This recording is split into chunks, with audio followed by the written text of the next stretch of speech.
Hello everyone, welcome to my channel. आज हम accounting period concept को स्टडी करते हैं। बहुत इंपॉर्टेंट कंसेप्ट है ये। According to productivity concept, the life of the business is divided into appropriate segments of time से 12 months.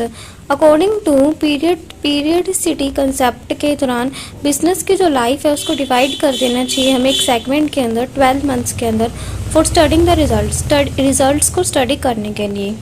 While the life of the business is considered to be indefinite, the measurement of income and studying the financial position of the business after long time would not be helpful in taking correcting steps in the appropriate time. अगर हम देखते हैं कि business की जो life है वो इनडिफिनाइट है, मतलब कभी भी ख़त्म नहीं होती, वो चलती रहती है। अगर बिज़नेस में पॉजिटिव रिजल्ट्स आ रहे हैं तो अगर हमें बिज़नेस की इनकम देखनी है, फाइनेंशियल पोजीशन को स्टडी करनी है, तो वो ज़्यादा लॉन्ग टाइम में अगर हम स्टडी करते हैं तो हमारे लिए एकदम से करेक्टिव स्टेप्स लेना इम्पॉसिबल होता है। इसीलिए therefore it is necessary that after each segment of time interval management should review the performance. इसीलिए ये ज़रूरी है कि हमें ईच सेगमेंट होने के बाद परफॉर्मेंस को मेज़र कर लेना चाहिए कि हर ईयर टू ईयर हमें परफॉर्मेंस को मेज़र कर लेना चाहिए कि परफॉर्मेंस कैसी है।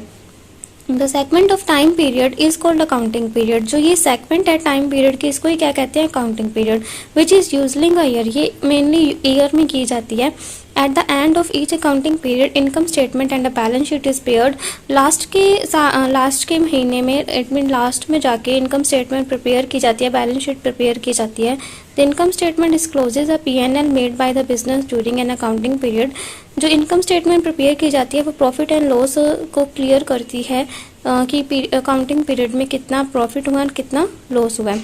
एंड बैलेंस शीट डिस्क्लोज करती है कि state affairs of the business on the last date of the accounting period, कि कितनी एंट्री सही है और कितनी एंट्रीज गलत है, ये डिस्क्लोज करती है सब कुछ। Thank you so much for watching this video. I hope आपको अच्छे से समझ आया होगा।